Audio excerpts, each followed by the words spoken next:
ഈ മുഖ്യമന്ത്രി ആയിട്ടില്ല, അതിന് ആളെ കിട്ടിയില്ല, നമുക്ക് വെള്ളാപ്പള്ളിനെ ആക്കി അങ്ങനെ ഉണ്ടാവും. വെള്ളാപ്പള്ളിനെ പറ്റുമോ? ഞാനൊരു വീഡിയോ കാണിച്ചു തരാം ട്ടാ. ആ വീഡിയോ ഒന്ന് കണ്ടാലോ? ഞങ്ങൾക്കൊരു ഡിമാൻഡും ഇല്ല, വകുപ്പിനെ പറ്റിയില്ല എന്നൊക്കെ എന്ത് പഞ്ചാര പറയേണ്ടത്. കാരണം വെച്ചാൽ മറ്റ് ഭാഗങ്ങളുടെ വോട്ട് കൺസോളിഡേറ്റ് ചെയ്ത് മറുഭാഗത്ത് പോകാതിരിക്കാനുള്ള അടവ് നയമാണത്. ഇനിയിപ്പോൾ പെട്ടി പൊട്ടിച്ച് റിസൾട്ട് കഴിഞ്ഞാൽ പറയും ഞങ്ങൾക്ക് മുഖ്യമന്ത്രിയാകാനുള്ള അർഹതയുണ്ട്, ഞങ്ങൾക്ക് 27 പേരുണ്ട്, അല്ലെങ്കിൽ 26 പേര് MLA-മാരുണ്ട്, അർഹതയുണ്ടെന്ന് പറയും. അപ്പോൾ അടുത്തുള്ള അത് കിട്ടില്ലെങ്കിലും ഉപമുഖ്യമന്ത്രി എങ്ങനെ ഞങ്ങൾക്ക് കിട്ടിയേ തീരൂ.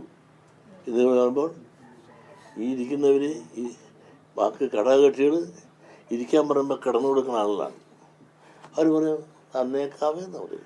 ലീഗിന്റെ മുഖ്യമന്ത്രി വന്നാലും അത്ഭുതപ്പെടാനില്ല. അവർ അത്ഭുതപ്പെടാനുമില്ല. അവർ ചോദിക്കും, കൊടുക്കും, അല്ലെങ്കിൽ എടുക്കും. അവരെടുക്കുന്നതല്ലേ പതിവ്. അപ്പോൾ എടുക്കും, അതാണ് പ്രശ്നം അല്ലേ? തൃശ്ശൂർ ഞാനിങ്ങ് എടുക്കണമെന്ന് പറഞ്ഞാൽ മുഖ്യമന്ത്രി ഞങ്ങൾ എടുക്കും അല്ലേ? ആരെങ്കിലും വെള്ളാപ്പള്ളിനോട് ചോദിച്ചിരുന്നോ? വെള്ളാപ്പള്ളിയുടെ അഭിപ്രായം ആരും തേടിയിട്ടില്ലല്ലോ. മുഖ്യമന്ത്രി ആരാവണം, അല്ലെങ്കിൽ മറ്റ് പദവികൾ ആർക്കൊക്കെയാണ് കൊടുക്കേണ്ടതെന്നുള്ളത് കോൺഗ്രസ് എന്നോ ലീഗിൽ നിന്നോ UDF എന്നോ ആരെങ്കിലും ചോദിച്ചിരുന്നോ? ഇല്ല.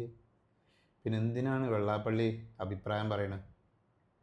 കേരളത്തിലെ ജനങ്ങൾക്ക് ഇഷ്ടപ്പെട്ടിട്ടല്ലേ അവർ ഈ ആളുകൾക്ക് വോട്ട് ചെയ്തുകൊണ്ട് വിജയിപ്പിക്കണത്. പിന്നെ എന്തിനാണ് അവർ ആര് മുഖ്യമന്ത്രി, അല്ലെങ്കിൽ ആര് ആഭ്യന്തരം, അല്ലെങ്കിൽ ആര് ഉപമുഖ്യമന്ത്രി, അല്ലെങ്കിൽ ആര് വിദ്യാഭ്യാസം, ആര് വ്യവസായം, ഇങ്ങനെയൊക്കെയുള്ള കാര്യങ്ങൾ ഒക്കെ UDF ഭരണത്തിൽ വരികയാണെങ്കിൽ അവർ തീരുമാനിച്ചെടുത്തോളും. നമ്മൾ എന്തിനാണ് അതിൽ അഭിപ്രായം പറയുന്നത്? സ്വകാര്യമായിട്ട് ആരെങ്കിലും ചോദിച്ചോ? എനിക്കൊരു സംശയമുണ്ട്. കോൺഗ്രസ്സിൽ നിന്ന് ആരെങ്കിലും പറഞ്ഞിരുന്നോ LDFൻ്റെ ഈ അവസാന ഭരണ സമയത്ത്, ഇലക്ഷൻ വരുന്നതിന് മുമ്പ് LDFൻ്റെ കൂടെ പോയിട്ട് കുറച്ച് വർഗീയത പറയണം ഞങ്ങൾക്ക് ജയിക്കാനാണ്? എനിക്ക് സംശയമുണ്ട് അങ്ങനെ.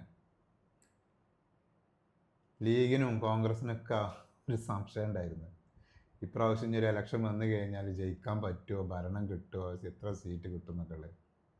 ആ സംശയം ഞങ്ങൾക്ക് ഒരു ധൈര്യം തന്നത് സത്യം പറഞ്ഞാൽ വെള്ളാപ്പള്ളി നമ്മുടെ പിണറായിൻ്റെ കൂടെ പോയിട്ട് കുറച്ച് വർഗീയത പറഞ്ഞു. അതിന് ശേഷമാണ് ഞങ്ങൾക്കൊരു ധൈര്യം കിട്ടിയത്. കേരളത്തിലെ ജനങ്ങളും സത്യം എന്ന് പറഞ്ഞാൽ ചിലപ്പോൾ അതൊക്കെ കൂടി കേട്ടിട്ടായിരിക്കും ഒന്ന് മാറ്റി ചിന്തിച്ചിട്ടും ഉണ്ടാവുക. ഞാനൊക്കെ വിചാരിച്ചിരുന്നു കേട്ടോ LDF മൂന്നാമതും വരും എന്നുള്ളത്. പക്ഷേ ജനങ്ങൾ മാറ്റി ചിന്തിച്ചിട്ടുണ്ടെങ്കിൽ അത് LDFൻ്റെ മറ്റുള്ള കുറേ പ്രശ്നങ്ങളുണ്ട്, അതിലേറെ എനിക്ക് തോന്നി വർഗീയത കൂടെ കൂട്ടിയതുകൊണ്ടായിരിക്കും. അത് നിങ്ങൾക്ക് നല്ലൊരു നെഗറ്റീവായിട്ടുണ്ടാവും, ഒരു സംശയമില്ല കാര്യത്തിൽ.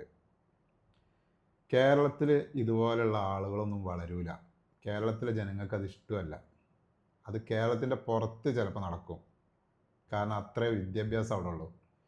കേരളത്തിൽ നിങ്ങൾ നോക്കി അത്യാവശ്യം കുഴപ്പമില്ലാത്ത രീതിയിൽ വിദ്യാഭ്യാസമുള്ള ആളുകളാണ് ഒട്ടുമിക്ക ആളുകളും. അപ്പം നിങ്ങളെപ്പോലുള്ള ആളുകൾ ഇവിടെ ജീവിച്ചിരിപ്പുണ്ട് എന്ന് മറ്റുള്ളവരെ അറിയിക്കൽ തന്നെ നിങ്ങൾ ഇതുപോലുള്ള വർഗീയത പറഞ്ഞിട്ടാണ്. നിങ്ങളുടെ കാലം കഴിഞ്ഞു. നിങ്ങൾ ഇതിൻ്റെ മുമ്പ് ചെയ്ത കാര്യങ്ങളൊക്കെ നന്നായിരിക്കാം, അല്ലെങ്കിൽ മോശമായിരിക്കാം, പക്ഷേ ഇനി നിങ്ങൾക്ക് ഇവിടെ സ്ഥാനമില്ല. ഇനി ഇങ്ങനെ വർഗീയത പറഞ്ഞ് ജനങ്ങൾക്കിടയിൽ നിങ്ങൾ കൂടുതൽ വെറുപ്പ് സമ്പാദിക്കണം. മനസ്സിലായോ? വർഗീയത പറയരുത്, രാഷ്ട്രീയം പറയാം. അത് ഓരോരുത്തരുടെ വ്യക്തിപരമായ കാര്യമാണ്.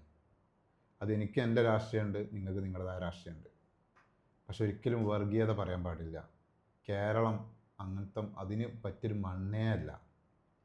പിന്നെ UDFൽ ആര് മുഖ്യമന്ത്രി ആവണം, ആര് ആഭ്യന്തരം ആവണം, അല്ലെങ്കിൽ ആര് ഉപമുഖ്യമന്ത്രി, അതൊക്കെ അവർ തീരുമാനിച്ചോളും. ഇതിനൊക്കെ പോയി ചോദിക്കുന്ന ഈ മാധ്യമങ്ങളെയാണ് ഞാൻ നോക്കുന്നത്. എന്തിനാണ് ഇതുപോലെയുള്ള ഈ ഉടായ്പ് ടീമിൻ്റെ അടുത്ത് നിങ്ങൾ പോകുന്നത്? നിങ്ങൾക്ക് വേറൊരു ന്യൂസും ഇല്ല ഇടാൻ. എന്തെല്ലാം ന്യൂസുണ്ട്. ഇനി പോലീസ് ന്യൂസ് ഇല്ലാനും കുഴപ്പമില്ല, ഈ ഇതുപോലെ ചീത്തപ്പേര് എന്തിനാണ് ഉണ്ടാക്കണത്? ഇതൊക്കെ വിഷങ്ങളാണ്, വിഷമാണ് ഇതൊക്കെ ഉള്ളതുകൊണ്ടാണ് എനിക്ക് തോന്നുന്നത് ഇതിങ്ങനെ ഈ LDF ഈ കൊലത്തിലായി പോയത്. അവസാന സമയത്ത് ആകെ പിന്നെ ജനങ്ങൾ മടുത്തത് ഇതുപോലെയുള്ള ആളുകൾ വന്നിട്ട് ഓരോന്ന് പറഞ്ഞിട്ടാണ്. എന്തായാലും സന്തോഷമുണ്ട്, സങ്കടമുണ്ട് എന്നുള്ള അറിഞ്ഞില്ല. സങ്കടപ്പെട്ടിട്ട് കാര്യമില്ല കേട്ടാ. ഞങ്ങൾ ഈ സർവേയിൽ അത്ര വലിയൊരു പ്രതീക്ഷ ഞങ്ങൾ വെക്കണില്ല. നമുക്ക് എന്തായാലും 4-ാം തീയതി വരട്ടെ, വോട്ടെണ്ണട്ടെ, പെട്ടി തുറക്കട്ടെ. എന്നിട്ട് നിങ്ങൾ പറഞ്ഞ പോലെ അങ്ങനെയൊക്കെ സംഭവിച്ചാലോ അല്ലേ? ചിലപ്പം ബിരിയാണി കൊടുത്താലോ? പാവം. നല്ലോണം സങ്കടമുണ്ട് അല്ലേ? നിങ്ങളെ ആളുകൾ മെയിൻറ്റെയിൻ ചെയ്യണില്ല, അതാണ് നിങ്ങളുടെ വലിയ പ്രശ്നം. നിങ്ങളൊക്കെ ജനങ്ങൾ, കേരളത്തിലെ ആളുകൾക്കൊക്കെ ഒരു നിലയും വില ഉണ്ടായിരുന്നു, അതൊക്കെ നിങ്ങളായിട്ട് കളഞ്ഞതാ. നിലപാട് വേണം, നിലപാടില്ലാഞ്ഞുള്ള പ്രശ്നമാണിത്. മനുഷ്യനാവണം, അല്ലാതെ മതം വിറ്റ് കായുണ്ടാകരുത്. നിങ്ങളെ വാക്കും കേട്ട് ഒരുപാട് ആളുകൾ നിങ്ങളെ പുറകെ വന്നിട്ടുണ്ടായിരുന്നു, ആളുകളൊക്കെ നിങ്ങൾ പറഞ്ഞു പറ്റിച്ചിട്ടുണ്ടാവും പല വിധത്തിൽ. പക്ഷേ ഇനിയൊന്നും അത് നടക്കില്ല. കാരണം കേരളത്തിലെ വിദ്യാഭ്യാസം അത്ര കണ്ട് വളർന്നിട്ടുണ്ട്. Okay, thank you.